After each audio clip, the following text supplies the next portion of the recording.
To remove your AirPods ear tips, all you have to do is just have to do this. First, you can just rip it out with just your hand, with your finger, and it will just come out like that.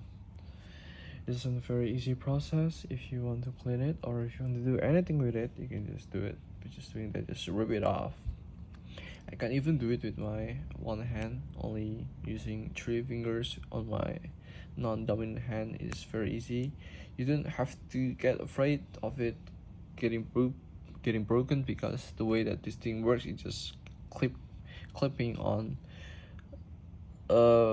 two of these holes right here, so you don't have to be afraid to put them back on. You just have to I think I might need to use 2 of my hands to do this, but you just have to push it till you find the right spot. Just have to keep pushing it until it's in the right spot, right here, right? So